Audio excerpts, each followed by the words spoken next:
మొన్న జరిగినటువంటి క్వారీకి సంబంధించి పరిశీలించడం జరిగింది. దివ్యప్రసాద్ అనేటువంటి అతని కింద ఈ క్వారీ ఉన్నది. అతని మార్టూరు. ముఖ్యంగా ఈ ప్రాంతంలో విపరీతంగా క్వారీలు ఉన్నవి. ప్రభుత్వ నిబంధనలకు మించి పెద్ద పెద్ద గుంతలతో వేసి అడ్డదిడ్డంగా ఉల్లంఘిస్తూ నిబంధనలు మనుషుల యొక్క ప్రాణ పోవటానికి కారణమవుతున్నారు. అనేక మంది శతవ్యక్తులు కావడానికి కారణమవుతున్నారు. క్వారీలు పెద్ద ఎత్తున ఈ ప్రాంతంలో ఉంటే ప్రభుత్వ నిబంధనలు కానీ లేదా కార్మిక శాఖ కానీ ప్రభుత్వ మిగతా ఉన్నటువంటి విభాగాలు కానీ ఏమీ కూడా సరిగ్గా పట్టించుకోవట్లా. కేవలం అధికార పార్టీ అండదండలతో ఈ రోజున ఈ అక్రమ క్వారీలు పెద్ద ఎత్తున ప్రభుత్వ నిబంధనలు ఉల్లంఘిస్తూ జరుగుతూ ఉన్నవి. ఇలాంటి పెద్ద పెద్ద రాళ్ళు పైనుంచి కింద పడి నలిగిపోయి చనిపోయేటువంటి పరిస్థితి ఉంది. కాబట్టి ఎక్కడైనా ప్రభుత్వం అనేది దీని మీద శ్రద్ధ పెట్టి పర్యవేక్షణ పెట్టి పద్ధతులు పాటించినటువంటి నిబంధనలు పాటించినటువంటి క్వారీల మీద చర్య తీసుకొని పక్క రాష్ట్రాల నుంచి వచ్చేటువంటి వాళ్ళకి ఎలాంటి ఎవరు ఏంది వాళ్ళ వివరాలు వాళ్ళ గ్రామాలు ఏమీ లేకుండా మధ్యలో దళారులు మేస్తులు అనే పేరుతో తీసుకొచ్చేసి వాళ్ళ ప్రాణాలు కోల్పోతే సరిగ్గా ఇచ్చి ఒక చేతులు దులుపుకుంటున్నారు. అలా కాకుండా ప్రతి మనిషి చనిపోయిన అతనికి ₹1,00,00,000 ఇవ్వాలి. గాయపడ్డ వాళ్ళకి కూడా సరైన నష్టపరిహారం ఇవ్వాలి. మధ్యలో దళారులు కాకుండా అసలు అయిన వాళ్ళకి ఇవ్వాలి. అలాగే క్రిమినల్ కేసులు పెట్టి యాజమాన్యం పైన తగిన చర్యలు తీసుకోవాలని, ఇటువంటి సంఘటనలు పునరావృతం కాకుండా ప్రభుత్వం కఠినంగా ఈ క్వారీల మీద చర్యలు తీసుకోవాలని ఈ సందర్భంగా మేము ప్రభుత్వాన్ని డిమాండ్ చేస్తూ ఉన్నాం. నిన్న జరిగిన గ్రానైట్ ప్రమాదంలో దాదాపు 6 చనిపోయినట్లుగా అధికారులు చెబుతున్నారు. ఈరోజు అది గాయపడ్డ వాళ్ళని నర్సరాపేటలోని ఒక ప్రైవేట్ హాస్పిటల్లో వాళ్ళతో మాట్లాడటం జరిగింది. వాళ్ళు ఏం చెబుతున్నారంటే, అయ్యా మాకు అక్కడ ఎలాంటి రక్షణ లేదు, అదేవిధంగా పరికరాలు లేవు, కాబట్టి మేము ఇక్కడ మేము పని చేయలేము, మేము వెళ్ళిపోతామని చెబుతున్నారు. అక్కడ ఉన్న మేము పోయినప్పుడు కొంతమంది అక్కడ పెద్ద మనుషులు వచ్చి వీళ్ళతో రాజీ బేరాలు చేస్తున్నారు. వాళ్ళు ఏం చెబుతున్నారంటే, మీరు ఎటువంటి ఎవరితో మాట్లాడొద్దు, ఎవరికి ఏం చెప్పొద్దు, మీకు కావాల్సిన డబ్బులు మేము ఇస్తామని చెబుతున్నారు. మేము ఒకటే తెలియజేస్తున్నాం రాష్ట్ర ప్రభుత్వానికి.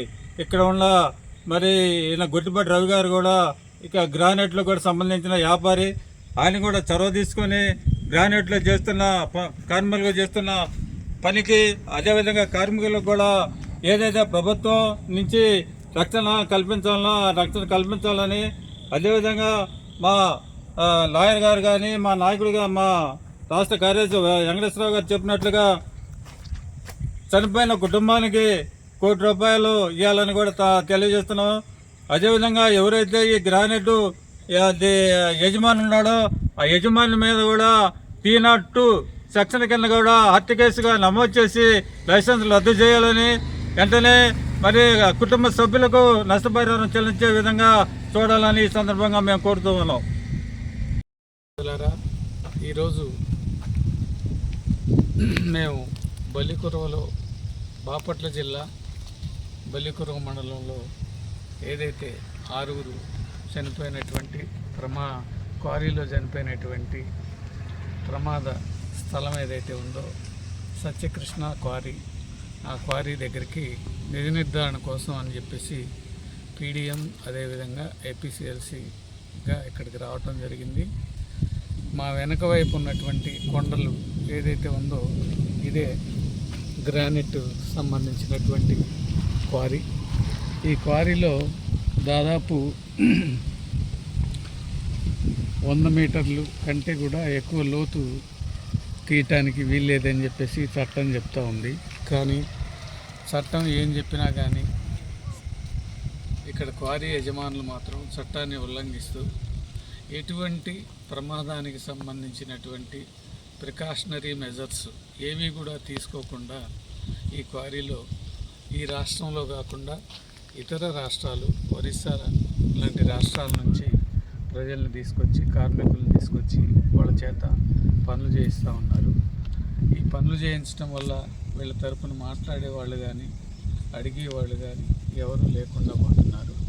యజమానులు ప్రభుత్వం కలిసి ఏదైతే ధర నిర్ణయిస్తారో వాళ్ళ ప్రాణానికి రేటు, ఆ ధరే ఇక్కడ ఉంటా ఉంది. చనిపోయిన వాళ్ళ వయసు ఎంత, ఆ వయసుకు సంబంధించి నష్టపరిహారం ఎంత ఇవ్వాలి ఏంటి అని చెప్పేసి కార్మిక చట్టాల ప్రకారం కార్మిక న్యాయస్థానంలో కేసులు వేయటం కానీ ఎటువంటి దాఖలాలు కూడా ఈ ఏరియాలో లేవు. ఎందుకంటే చనిపోయేవాళ్ళు, ప్రమాదానికి గురయ్యేవాళ్ళు ఈ రాష్ట్రానికి సంబంధించిన వాళ్ళు కాదు కాబట్టి వాళ్ళ తరఫున ఏ ఒక్కళ్ళు కూడా మాట్లాడే సంస్థ కానీ సంఘాలు కానీ మనుషులు కానీ లేకుండా పోయారు. బండల కింద చితికిపోయినటువంటి బతుకులు దాదాపు సాధ్యమైనంత వరకు మేము నర్సరావుపేట ప్రభుత్వ హాస్పిటల్కు అదేవిధంగా మార్చురికి కూడా సందర్శించడం జరిగింది. నర్సరావుపేటలోని బీజీఆర్ హాస్పిటల్లో ఇప్పటికీ కూడా కనీసం 9 మంది వరకు కూడా క్షతగాత్రులు, 8 మంది క్షతగాత్రులు ఉన్నారు. వాళ్ళలో ఒక అతను ఇంకా ఐసీఐలో ఉన్నాడు. కాబట్టి వాళ్ళ వయసును బట్టి చూస్తే వాళ్ళందరూ కూడా యువకులుగా ఉన్నారు. ఈ యువకులకి నష్టపరిహారం, చనిపోతే ఎంత నష్టపరిహారం ఇవ్వాలి, పర్మనెంట్ డిజబుల్మెంట్కి జరిగితే ఎంత నష్టపరిహారం ఇవ్వాలి, పర్మనెంట్ పార్షియల్ డిజబుల్మెంట్ జరిగితే ఎంత నష్టపరిహారం ఇవ్వాలి, ఆ లెక్కల ప్రకారం వీళ్ళందరికీ నష్టపరిహారం ఇవ్వాల్సి ఉంటుంది.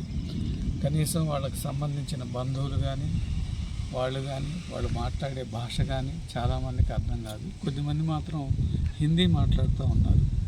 కాబట్టి పౌర హక్కుల సంఘం అదేవిధంగా పీడిఎంగా మేము ఏం డిమాండ్ చేస్తున్నామంటే, సరి అయిన యాజమాయిషీ అనేది యాజమాన్యం వైపు నుంచి లేదు, అదేవిధంగా అధికారుల వైపు నుంచి కూడా సరి అయిన పర్యవేక్షణ అనేది లేదు. అట్లనే ఏదైతే సేఫ్టీ మెజర్స్ తీసుకోవాలో కార్మికులకి, అటువంటి సేఫ్టీ మెజర్స్ కూడా తీసుకోకపోవటం వల్లనే ఈ ప్రమాదం జరిగింది.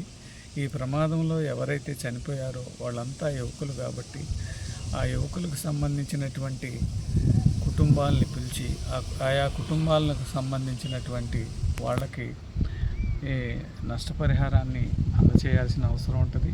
ఇంకోటి ఏంటంటే, నష్టపరిహారం ఎంత అని చెప్పేసి అంటే ప్రభుత్వ మెజర్స్ ప్రకారం దాదాపు ఒక్కో మనిషికి ఒక్కొక్క ₹1,00,00,000 వరకు కూడా నష్టపరిహారం ఇవ్వడానికి అవకాశం ఉంటుంది. కాబట్టి ఈ నష్టపరిహారాన్ని చెల్లించాలి వాళ్ళు. అట్లనే క్వారీ యజమానుల పైన అన్ని రకాలైనటువంటి నియంత్రణల్ని, వెల్ఫేర్ మెజర్స్ని పాటించకపోయినందువల్ల ఈ యాక్సిడెంట్ జరిగింది. కాబట్టి వాళ్ళ మీద మొత్తంగా కూడా క్రిమినల్ కేసులు కూడా నమోదు చేయాలి.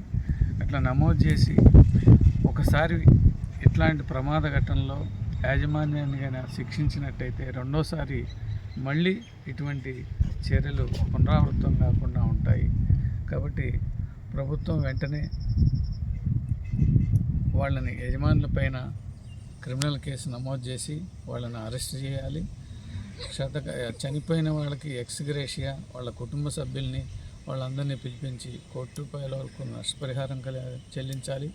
అట్లనే కాళ్ళు విరిగి చేతులు విరిగి ఏళ్ళు విరిగినటువంటి వాళ్ళకు కూడా పర్మనెంట్ పార్షియల్ డిజబుల్మెంట్ కింద వాళ్ళు ఎంతైతే సంపాదిస్తారో దానికి సంబంధించిన దాన్ని బట్టి నష్టపరిహారం కూడా ఇవ్వాల్సిన అవసరం ఉంది. అవన్నీ కూడా తక్షణమే చెల్లించాలని చెప్పి మేము ప్రభుత్వాన్ని డిమాండ్ చేస్తున్నాం.